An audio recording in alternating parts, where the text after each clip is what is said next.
Borno State has been in the spotlight of socio-economic development in recent times. From security to education, health and infrastructure, it has been all-round advancement as captured in the 10-part development agenda of Professor Babagana Zulum. Welcome to Borno Restoration. I'm Jessie Tofida. But first, let's bring you up to speed with Borno Today.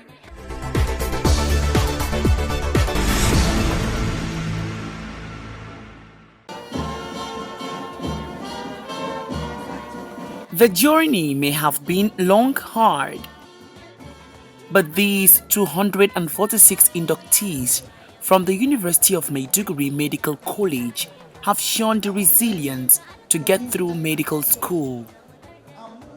It was indeed challenging, but assuredly rewarding.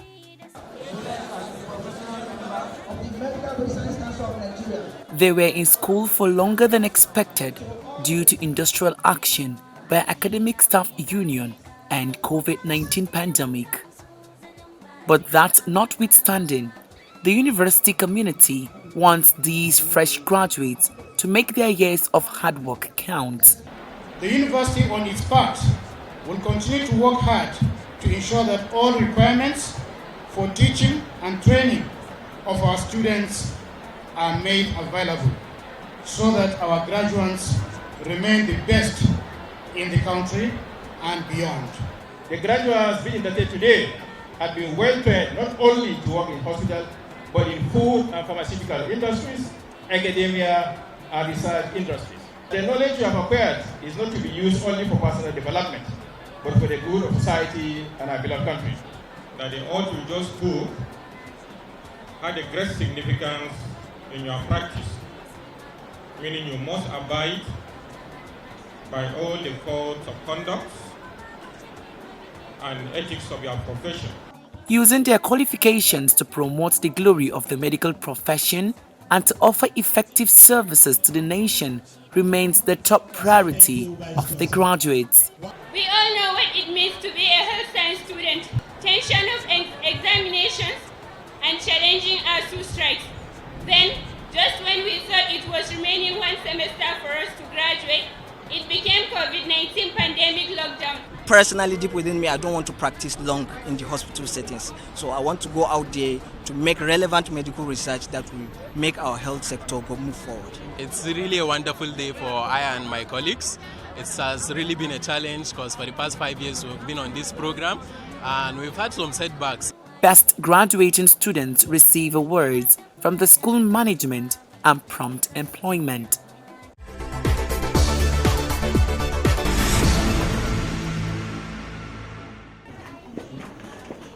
These Boko Haram defectors have just made it out of the Sambisa, a journey which sometimes takes more than 3 days.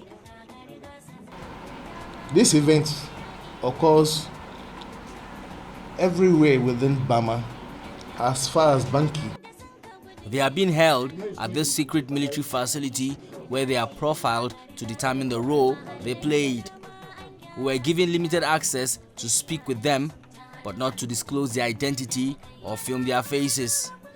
This one says he fought against security forces for about 6 years. I fought for Boko Haram for 6 years. During that time, we believed in what we were fighting for. But now, we have realized we were deceived, we were misled. He says the conditions in the Sambisa are terrible, made worse by airstrikes. There is hunger. Our supplies have been cut off. We could barely survive. It was a nightmare. He defected with his wife, who is being held at another facility. People are pressed for surrendering because of logistics supply have been cut off then. The bombardment is all over.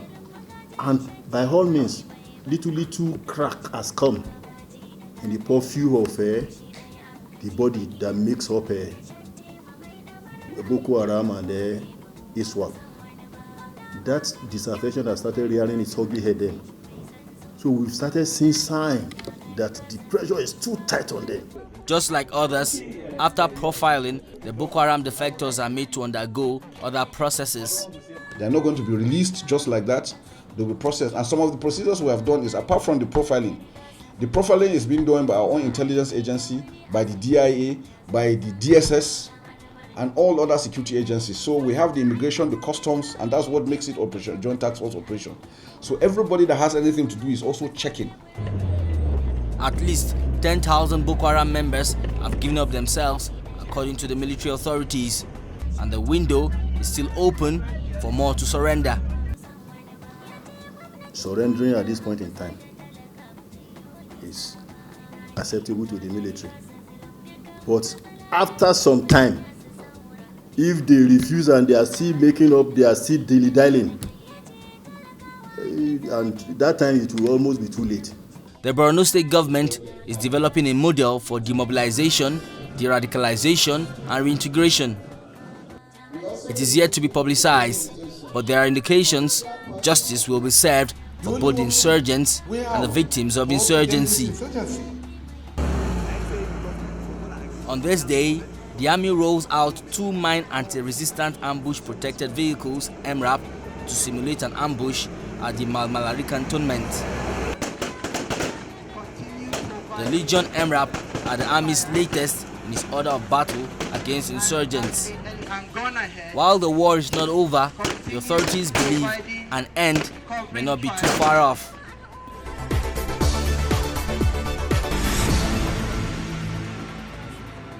Addressing the plight of vulnerable women in Borno State has been central to the development agenda of Professor Babagana Zulum in the last 2.5 years.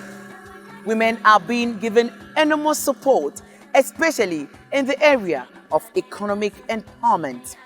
Let's take this report.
the state.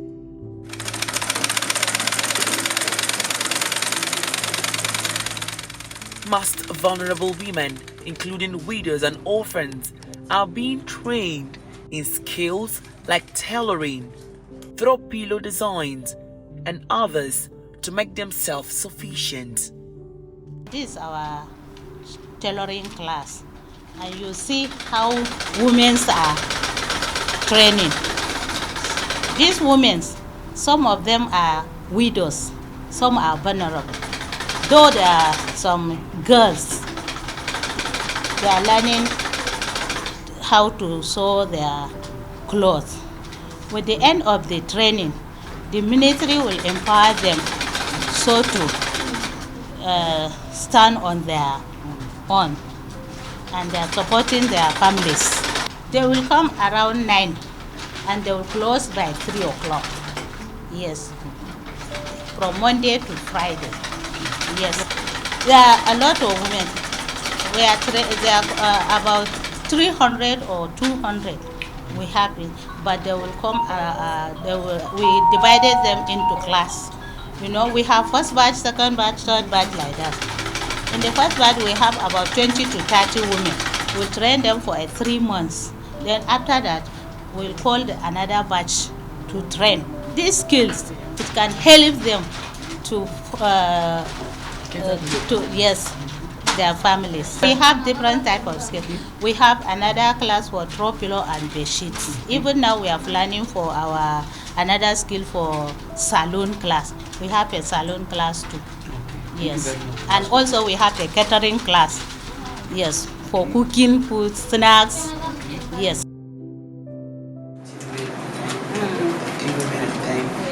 Aisha Ali is a trainer at the center. She has been helping the government to train vulnerable women and girls in tailoring for more than 10 years. Aisha is excited to be part of the success stories of hundreds of women passing through this training facility. I have been training people on part-time basis since 2007. I have trained about 3,000 women. I have a list of those I have trained. Some are married, while some are widows. They are enjoying the training. I have also derived a lot of benefits from the training. People should not joke with the workshop. I want to encourage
victims of insurgency.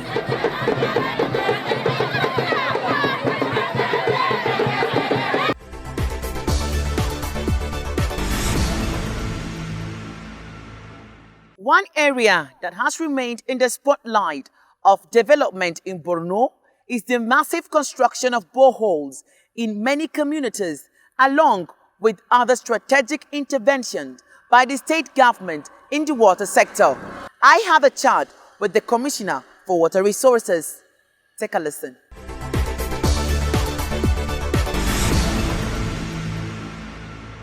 Welcome to Borno Restoration.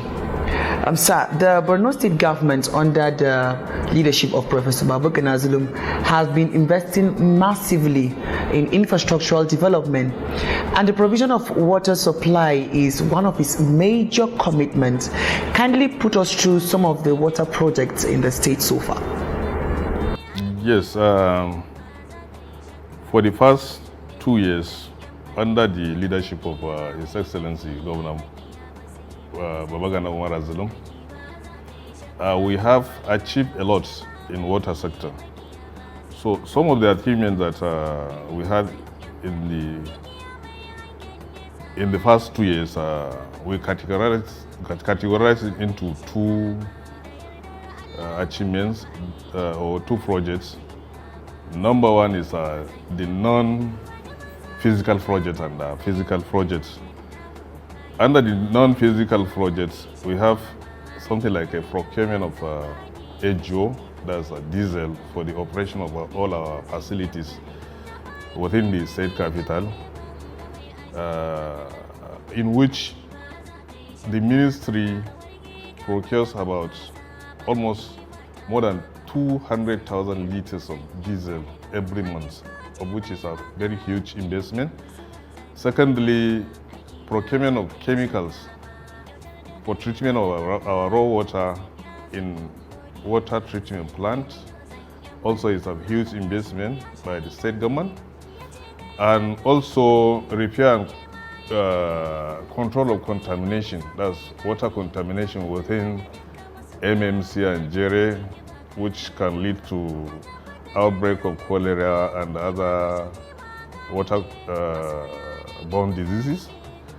Creation of monitoring and evaluation units to checkmate the activities of the ministry or the activities of the operation department, or to report some of the problems that arises from our consumer end.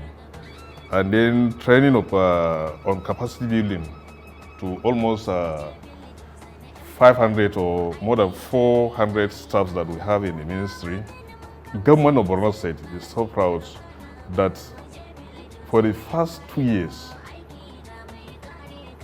MMC or the state capital and its environs has never encountered or never faced any serious water shortages in the state. We have constructed more than 300 boreholes within the state and rehabilitate and upgrade more than 500 boreholes within the state. Rehabilitation and upgrading of construction and provision of water facilities to some federal institutions, more especially University of Maiduguri and University of Maiduguri Teaching Hospital. The other project that His Excellency commissioned within the period of these 2 years is Landry Water Works. Landry Water Works is a project which has been constructed by the state government in collaboration with ICRC. This facility also consists of about 750,000 liters overhead tank, 1 million liters underground reservoir with over 10,000 industrial boreholes, and the house-to-house connection of about 11,000 houses free of charge by Borno State government without charging a single kobo from our consumers. And also, in addition to that, the state government has also proposed the construction of additional 5 waterworks in the states. In Beni, we have one in Benishek, in Kaga local government, one in Azare in Hau local government, one in Kondega, Jere and MMC. That's massive. Now, how can you describe the operational capacity of the Ministry of Water Resources in its delivery of potable water and then its management? Yes, the Ministry of Water Resources has water treatment plant in addition to Landry and Ramat Polytechnic Water Works, which produce nothing less than 60,000 cubic meter. It has over 200 operational boreholes within MMC and Jere.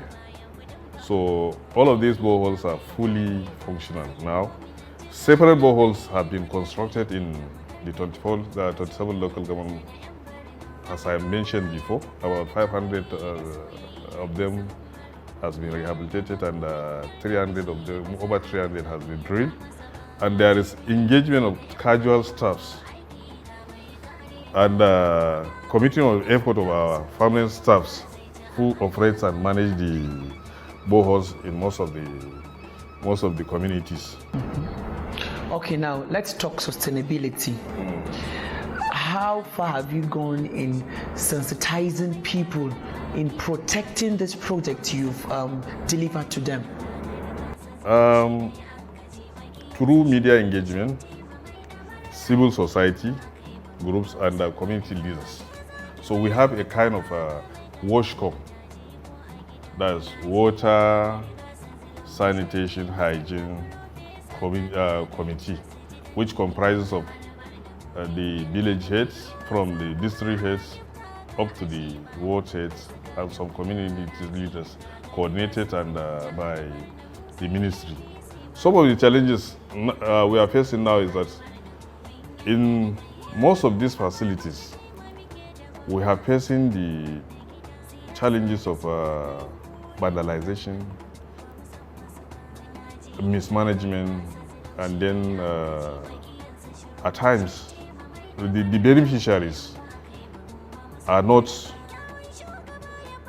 up to the task to look after these properties. So I would like to call on people of Borno State that they should be mindful that these properties are not government properties.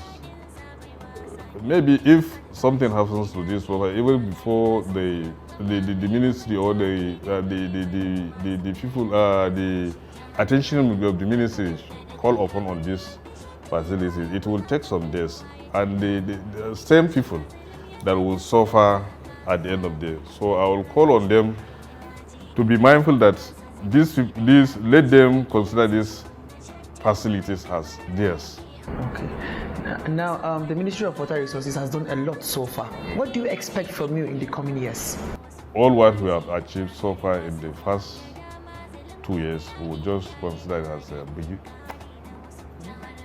beginning. So maybe by the end of this tenure of His Excellency, 4 years tenure of His Excellency, maybe we will achieve more than what we have achieved so far. And then water problem in Borno State will be thing of the past. It will be a study. Yeah. Honorable Commissioner. It's a history. It will be a history, yeah. Okay. Honorable Commissioner, Ministry of Water Resources, Engineer Tejani Alkadigoni, thank you for your time on Borno Restoration. Thank you so much.